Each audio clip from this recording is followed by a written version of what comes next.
Welcome to History 601, Introduction to Public History, Week 3. This week we're going to be looking at public history in the workplace. We're going to be discussing mainly personnel issues, and these are important whether you're an employee of a nonprofit organization or whether you intend someday to be a manager or director of a museum or nonprofit. As always, we have this disclaimer that there's no substitution for consulting with legal advice. Very oftentimes, nonprofit organizations like museums will have an attorney who works on retainer with them. Sometimes an attorney might be involved as a volunteer on the board of trustees, the board of directors, in some volunteer capacity. And sometimes, depending upon the situation, that attorney whoever you consult with may even recommend that you consult with somebody who is more of a specialist in labor law or intellectual property law. Later on in this class, we're going to have a guest speaker, John Schlipp, who is director of IPAC, Intellectual Property Awareness Center at Steele Library at Northern Kentucky University, who will be able to address in more detail some of the questions or concerns that you have concerning nonprofits and intellectual property, particularly things like copyright and trademark and patents.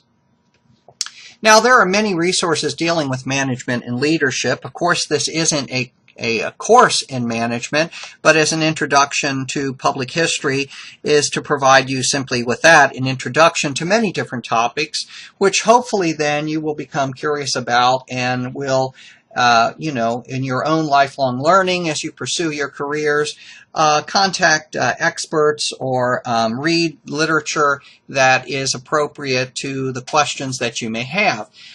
Books, seminars, and websites about management and leadership have become really a cottage industry. They're popular, very much popular in the corporate world, that is the for-profit world, but also in the nonprofit world as well. Dilbert is a wonderful comic strip by Scott Adams which addresses many different workplace issues. This one is about management and leadership.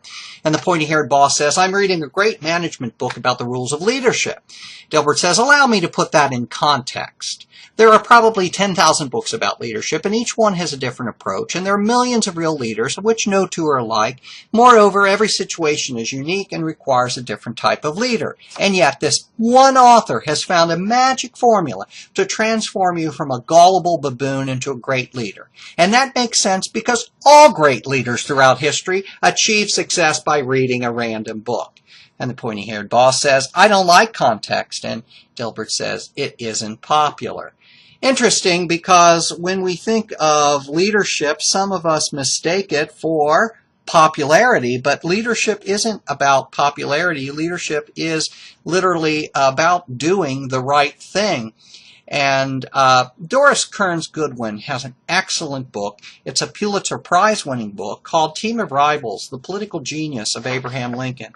If you haven't read it, I strongly suggest it, because it talks about how Lincoln had, and we're going to be referring to this in a minute, but, although she doesn't really say this as such, Doris was really saying that he had emotional intelligence.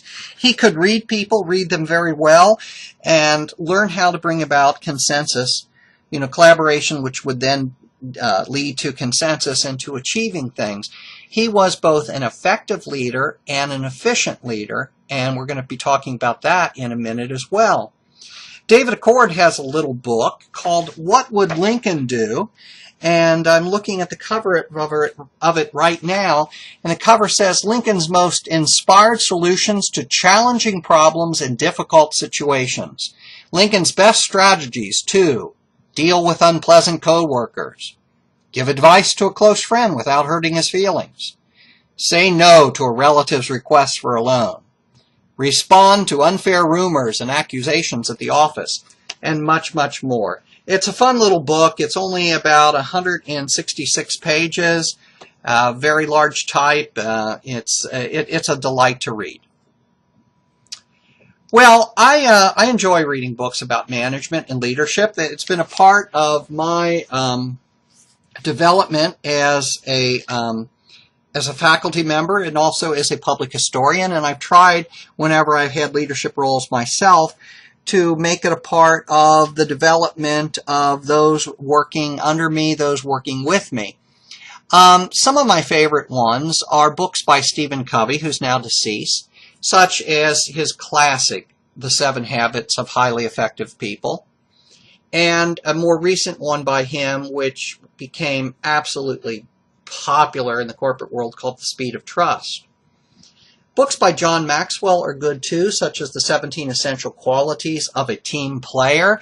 Again, being a team player is very important to public history, where, that's really part of our job. Spencer Johnson, with Kenneth Blanchard some years ago, wrote a bestseller called The 1 Minute Manager. And later on, he wrote a book by himself called Who Moved My Cheese? And this is a funny little book because it really addresses, people who have sometimes all of us difficulty with change and how we can adjust to that change and embrace that change and make that change work for the betterment of the entire organization. Daniel Coleman has written Working with Emotional Intelligence. For years and years in academia, we would talk about intelligence and IQ tests and different ways of measuring intelligence. Sometimes it's difficult to measure the types of intelligence that are out there because there are different levels of intelligence and there are different types of intelligence as well. Some people have more emotional intelligence. That is, they're very aware of other people's feelings, of the surroundings around them, of the verbal and nonverbal cues around them, of how to seek solutions to problems, collaboration, consensus, etc. Those are the kinds of people we would say who have a high emotional intelligence. And among those people, we would certainly say was Abraham Lincoln. Part of that whole collaborative idea, Robert Fisher and William Ury getting to yes, and then all of us either have had difficult bosses or somehow during our careers will encounter difficult bosses or difficult colleagues, and these are 3 good books: Robert Branson's Coping with Difficult Bosses, Sandra Crow's Since Strangling Isn't an Option, Dealing with Difficult People, and Rick Brinkman and Rick Kirshner's Dealing with People You Can't Stand. Well, one of the big management gurus throughout the years, a best-selling author, has been Peter F. Drucker. And he perhaps said it best when he said, management is doing things right, leadership is doing the right things.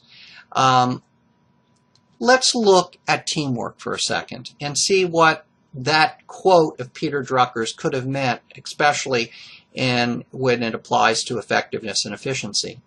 The wonderful thing about teamwork is it goes all against the rules of mathematics, because we would say that the sum of the team is greater than the sum of its parts. This is something I think we constantly should remind ourselves with, this idea when we're working with teams, because sometimes, you'll come across a problem that needs to be addressed in the team, and you'll be scratching your head and you're thinking, is this team really worthwhile? And in the end, it probably will be if everybody remembers that the sum of the team is greater than the sum of its parts. And what makes that possible are complementary skill sets. Complementary skill sets that enable the team to work more effectively and efficiently than each member could accomplish alone. So, the Asians, the Taoists in Asia, have this idea of yin and yang, that every one has a little bit of yin and yet a little bit of yang, and you can apply this to many things in life. The wonderful thing about this yin and yang symbol is that it is impossible for you to draw a diameter through the yin and yang without getting part of the yin and part of the yang. Now, if we think about, though, working effectively and efficiently, there's important distinctions here. A project can accomplish its goals both effectively and efficiently. Or a project could be very effective but not very efficient. Or a project could be very efficient and not very effective. It really is important for the team to keep in mind both concepts, effectiveness and efficiency, at the same time. Probably I've most encountered, and we're going to spend a lot of time talking, considerable amount of time, not a lot of time talking about sometimes difficult team members, difficult colleagues, difficult bosses, because sometimes they can interfere with this equation of both effectiveness and efficiency. If a president of the board of directors of your nonprofit, or the director of your nonprofit, or a colleague somehow think that efficiency is more important, that getting the project done and getting the project done more quickly is more important than getting it done effectively, that could be problematic. It could be especially problematic when you start to deal with all of those 3 A's, audience, but a particular attention to detail. If you're going to get something done just quickly and efficiently and not be very effective, then maybe you're not paying much attention to the detail. If you are being more effective and maybe you are addressing those audience needs, well, then maybe you're not going to be, if you're concentrating too much on that, maybe you won't be as efficient, and maybe the project won't be done in time, or be done in such a manner that it meets, its budget, and that is not necessarily a good thing either. Well, there's the old adage, and it's very much sometimes a cliche and overused and all of that there's no I in teamwork, but that really is true. So let's look at 3 rules to successful teamwork. The first, lose your ego. Second, listen. Communication is a two-way street. 3, learn from each other. The 3 rules to successful teamwork. Lose your ego. This is probably the most difficult one for all of us, and the most difficult one for all of us to deal with in terms of the egos of our colleagues. I've most often, in the several decades I've been involved in community projects in public history, have encountered individuals who, whether they be the director of the museum or on the board of trustees or, involved in the actual team project themselves or in a class of mine, have somehow not understood the importance of this, of working together as a team.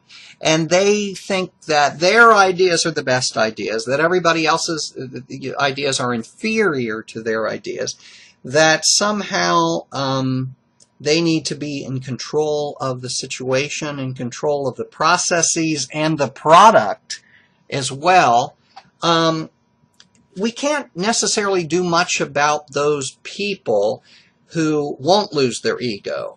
Sometimes we can stroke their ego, and that will only make matters worse.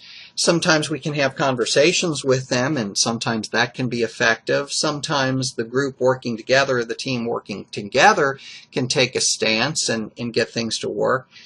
It's leadership. It's all about understanding people. It's about understanding how leaders in the past, like Abraham Lincoln, have worked, and it's not easy. And the best we can say is that if we cannot help others lose their ego, well, then we need to at least lose ours.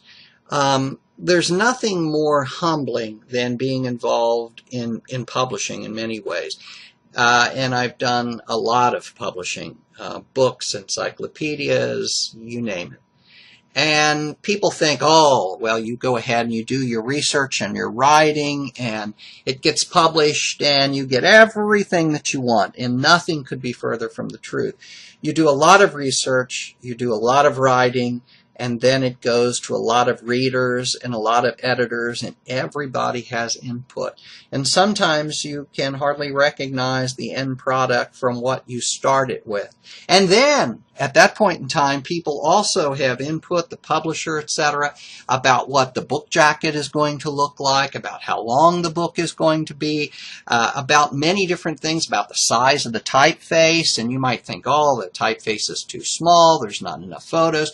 At one point in time, it no longer is your project. It becomes the project of the publisher. It becomes the project of the graphic designer. And what I learned over the years is, in more times than not, 9 out of 10 times, the graphic designer is right. The publisher is right. The editors are right. The readers are right. And, you have to kind of swallow your ego, sit back, be somewhat humbled by it, and learn to take positive criticism. learn to take, learn to embrace positive criticism, and to learn from that. And every project I've had, as I said, be it an exhibit, a publication, always looks different at the end and always has been better because of realizing that all of those other people are specialists and they know what they're doing, and being able to trust them. Now, that doesn't mean we didn't have conversations and debates about things, and sometimes they would pull back from their view and accept some of my view, sometimes more the other way. It isn't always 50-50, sometimes it's 40-60, 30-70, whatever. But in the end, the projects were always better for that team input. So if you have trouble losing your ego, then remind yourself that you're not an expert in everything. You can't be an expert in everything. And that those other people just might have a good idea. Maybe it's not even a good idea. Maybe it's an excellent idea, and one that will make the project better. The second rule, and I love what Stephen Covey says here, most people do not listen with the intent to understand. They listen with the intent to reply. Think about that. Are we truly listening to what people are saying? Communication is a two-way street. You should never, somebody said there's a 24-hour rule, and I don't know which management author or editor said this. They probably all would agree with it, that you should not let 24 hours pass between you and a colleague, you and an employee, you and a boss. If there's something wrong, you kind of need to talk about it in a diplomatic fashion and to come to some kind of agreement, or at least to respect one another, because if things go on for more than 24 hours, people begin to play and replay things in their mind, and they begin to insert things and assume things that aren't there, and it becomes very complex, and sooner or later the communication is going to break down. I love this image of the puzzle pieces, because we all do learn from each other. And again, I can't tell you how many projects that you'll be involved in, that I've been involved in. Maybe I was not an expert. I'm still not an expert in electronic media, far from it. But I've worked with people who are, and I've learned a little bit about their perspective and about their perspective of the audience's perspective. And they've learned from me. I love research and writing and attention to detail and editing, and they've learned from me about not only my perspective, but about the audience who might be like me and what their perspective is as well. So we learn from one another, and that's the great thing about public history. Well, the workplace has been the subject of many comedic episodes on TV programs, in film, and in comics like Dilbert. Dilbert says to his colleague, "Can you email the test data to me?" We don't do it that way. That's not a reason. We never give reasons. "Nothing you say means anything." And she says, "That's the way we've always done it. That's how we've always done it." Now, however comical those depictions might be, the workplace requires an understanding of and adherence to proper, both written and unwritten, legal, ethical, and personal standards. And hopefully when we are employed by one of these nonprofit organizations, that they'll give us a policy manual. And if there isn't a published policy manual, and maybe there's one on the internet. Maybe there are simply a number of policies that have been passed by the board at certain times and maybe have not been compiled into a single document. We need to become, and it is our responsibility as employees, to become aware of what those policies are so that we can make certain that we adhere to them. And similarly, as a manager, we have a responsibility to let employees and colleagues know about the different policies. In a litigious world, acting in inappropriate manners, acting contrary to policies, can destroy one's career. Further, as public historians, we are first and foremost team players. This starts and ends with our audience. We've talked about that last week. But it includes our colleagues and coworkers. So if you don't like collaboration, consensus building, and working with others, then perhaps public history is not for you.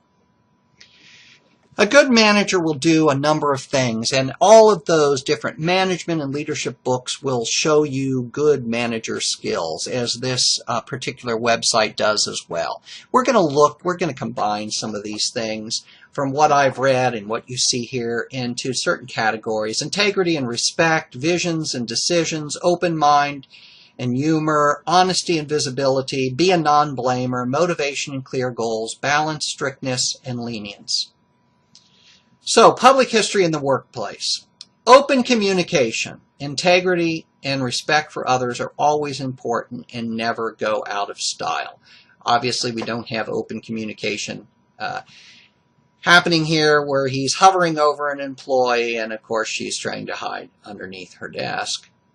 Never assume that people can read your mind, and this is really the importance of open communication. You know, we've all had different lives. We all have different genetic makeups. We all have different family makeups. We all grew up in different households, went to different schools, had different friends. All of this nature and nurture, this genetic component and this environmental component, they certainly intersect and make us who we are, but that means that we are truly unique, and I may just make assumptions that you know what I mean at any particular time, and you may make the same assumptions, and those are always dangerous. A way to get around open communication, especially if things are becoming rather heated in an argument, is to kind of repeat in a very respectful way what the other person is saying. So let's say the person is going on and on and on for 5 minutes, and they have this complaint and that complaint, and then you very respectfully and very calmly look at them and say, okay, I really want to understand this, so please see if this is correct.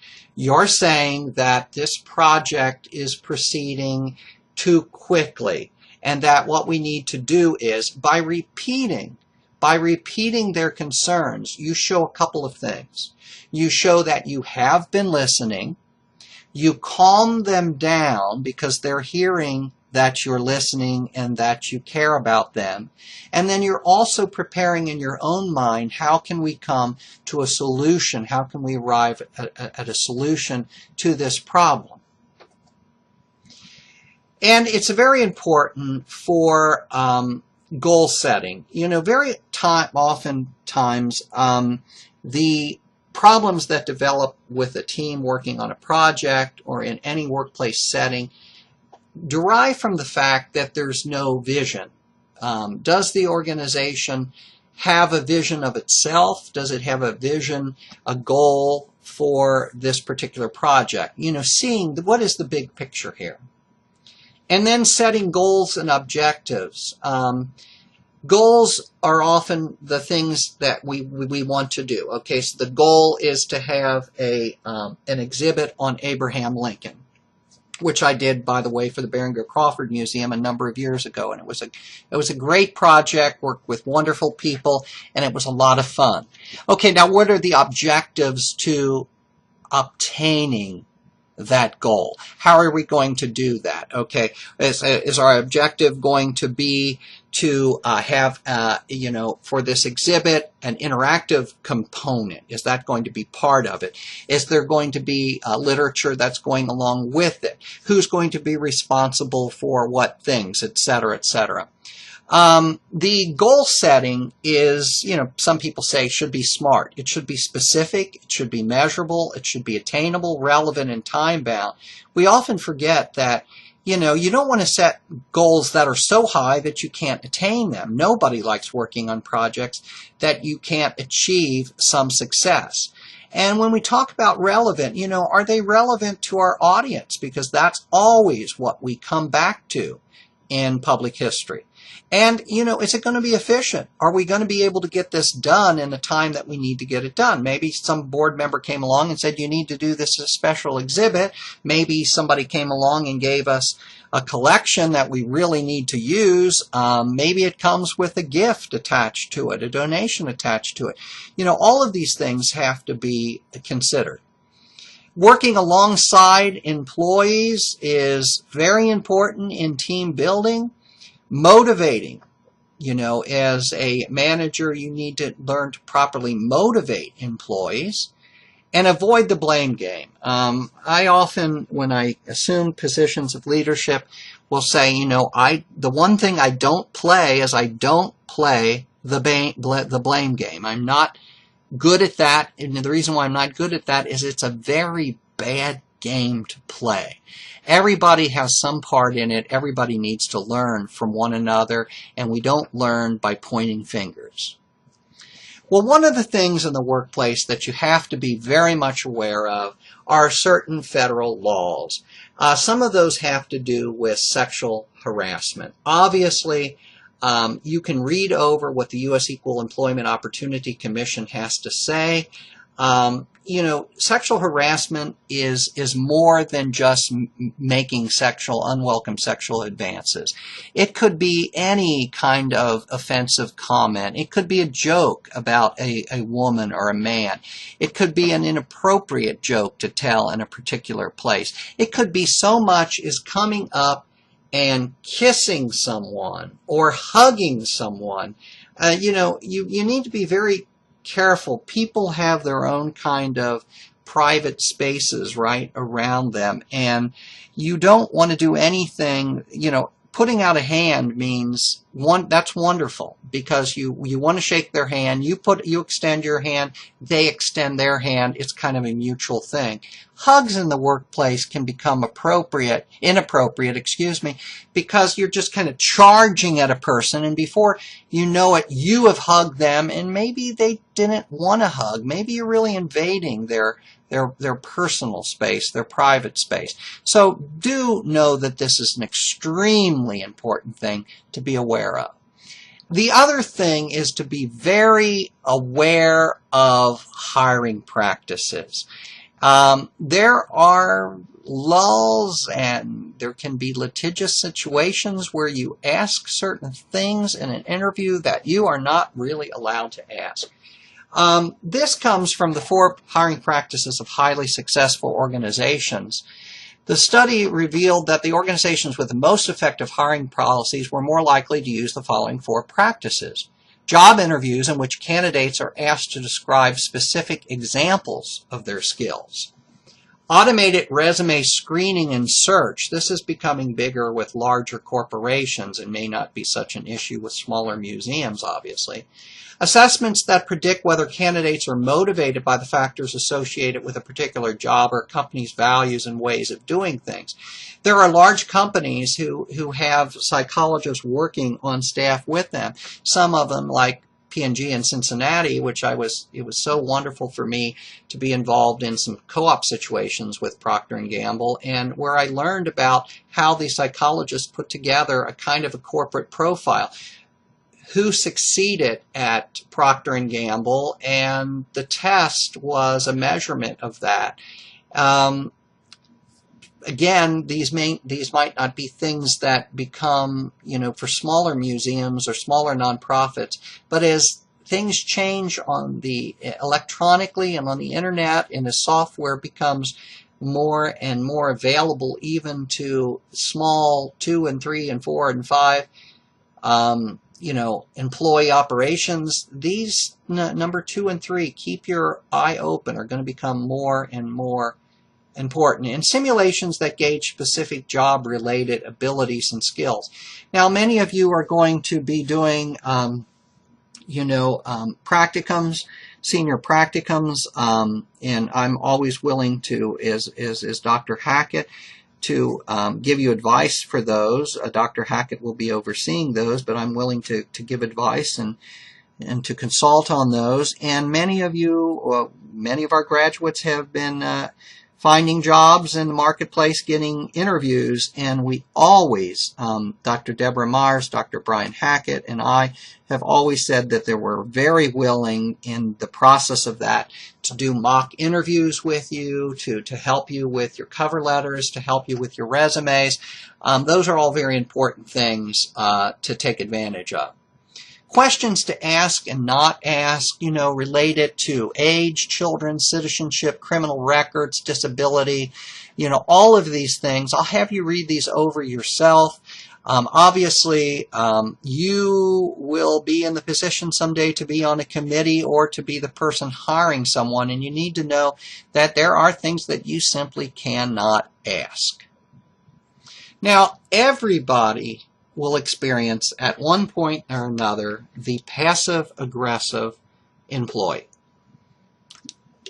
And these are the kinds of people who up front can be very nice, very sweet, almost sickeningly sweet at times, but are the kind of what we used to call years ago backstabbers who will go behind your back and then say things that you didn't say or try to get other employees to think their way. It might even get more weird than that. The classic passive-aggressive employees are kind of Milton Wadhams, pictured here, and Peter Gibbons from Office Space. Milton seems very timid, but, they keep moving him from one office to another, and they end up moving him to the basement to a storage area, and they kind of take away his stapler, and he liked his swing line stapler. He didn't like his Boston stapler. And he ends up getting so upset that he burns down his employer's building. Obviously, an exaggeration, but nonetheless, these people do exist. How do you get along with them in the workplace? How do you get along with them if you are, in fact, the manager? This is a very good article from Fortune magazine about the passive-aggressive employee. This is a great source image, by the way. This guy has a knife behind his back. This guy has a baseball bat behind his. Now, passive-aggressive behavior is one thing, but anger, passive-aggressive people are more unusual in the sense that they're not as they're 1 in 10,000 or whatever. I don't know. Maybe not 10,000. Maybe they're 1 in 100. Who knows?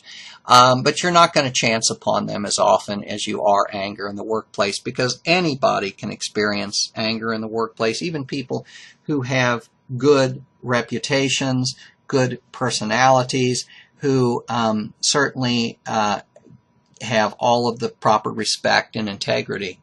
At one time or another, everyone experiences anger in the workplace. Perhaps you'll be the source of that anger, or maybe you will be the victim of it. Knowing how to react to and disarm anger is an important skill to learn, especially since team building and working in teams is so important to public history. First of all, I think we have to constantly remind ourselves, this is the old counting to 10. No matter how you want to do this, there are people that are just going to get under your skin that you would just like to tell them to go someplace, and you can't.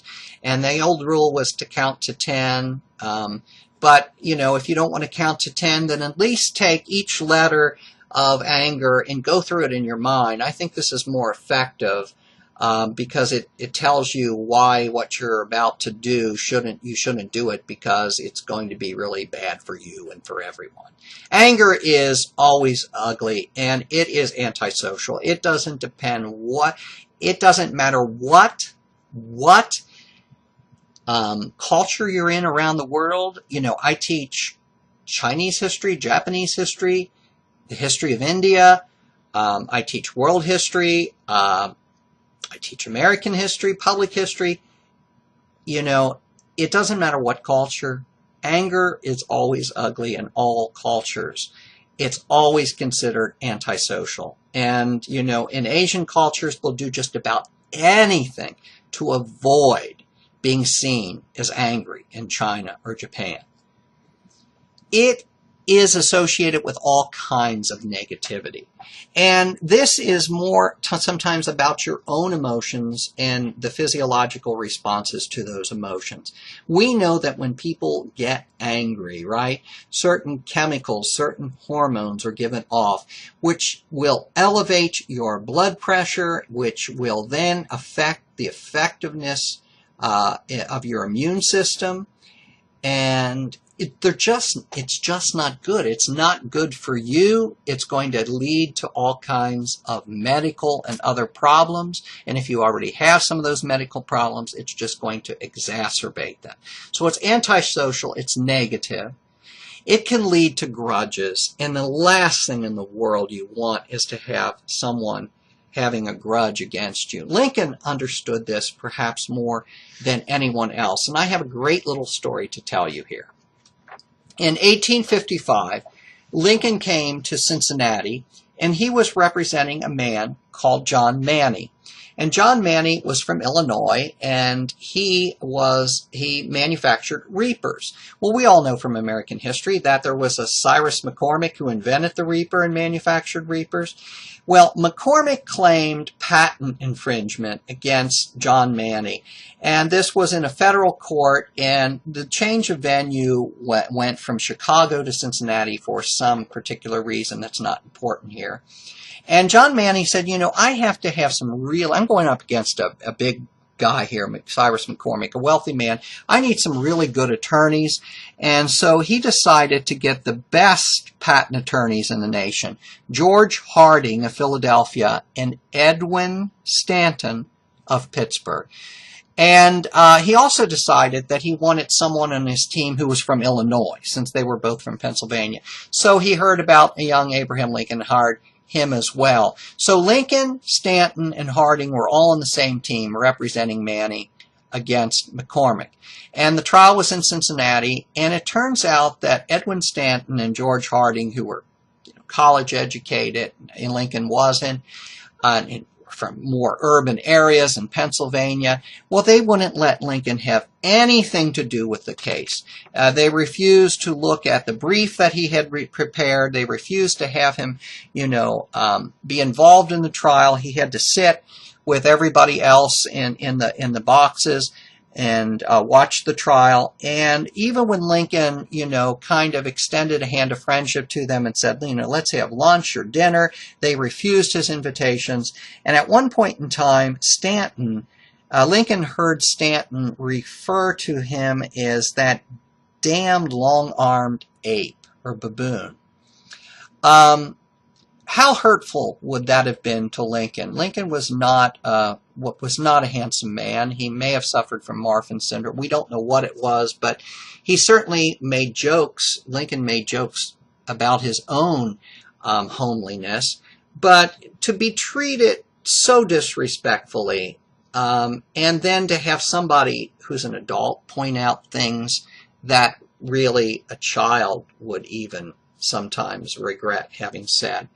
Now, Lincoln sat there during the trial and he said, these college-educated guys coming up, I need to go back to Illinois. I need to study more. I need to be more on the ball. I need to meet this new competition. And by the way, Lincoln would later on become president of the United States. And in 1862, who did he appoint as his Secretary of War? Edwin Stanton. And the two became close associates.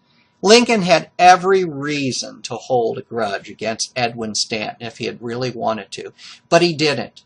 He realized that there's more to life than holding grudges, that life is too short, that sometime in the future Edwin Stanton might be useful to him and to the country in general. And so holding grudges, not good.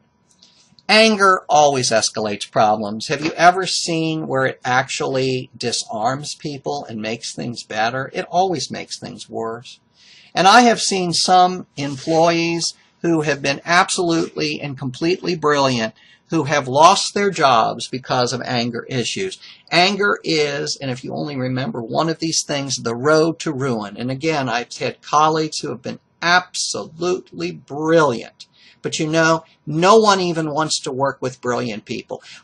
People will only excuse brilliant people for just so long before they say they're pains to work with, they're slowing down things, they're putting up barriers, they're putting up hurdles, they're affecting the morale of other people. They've got to go. Now, knowing how to disarm anger is important. DI, don't internalize. Very often when people become angry, we have no idea what's going on in their lives. They may have a child who is sick, a parent who is sick, they themselves may be sick. It may be something rather serious. They could have financial problems, they could have personal problems, emotional problems. Why, that doesn't excuse them. Everybody has problems. It doesn't excuse you for being angry and acting disrespectfully towards other people. But, nonetheless, we have to understand that what they're angry about may have nothing really to do with us. Maybe only 20 or 30% of it has to do with us or with the project. The most important thing is slow down.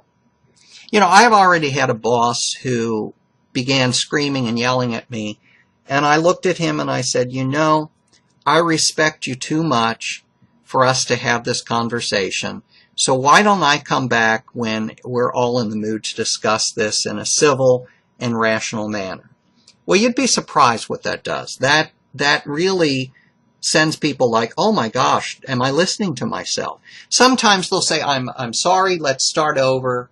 And sometimes they'll take you up on your offer of coming back, you know, the next day or whatever, hopefully within 24 hours, and discussing the problem when everyone's had a little time for, you know, the stink to blow off, for everyone to kind of relax. The important thing, too, is to assess the situation. You know, what is really the problem? Are there some problems here that we can't really address because we can't solve a person's, you know, financial or personal or medical problems? But are there problems with how the project is progressing? Is there a need to sit all the team partners down to assess the situation, to consider possible solutions, and always respect others? Again, you know, you can so often say this, I respect you too much for us to be having this conversation. I just recently used this with a group of colleagues. You know, I respect you too much to be having this conversation in this public forum. Let's address this problem in another more private setting or another more appropriate setting where our respect for one another, you know, can give way to logic and reason. And then mending fences. And, you know, mending fences is one thing, but there's a wonderful example I want to give you of stubbornness and anger.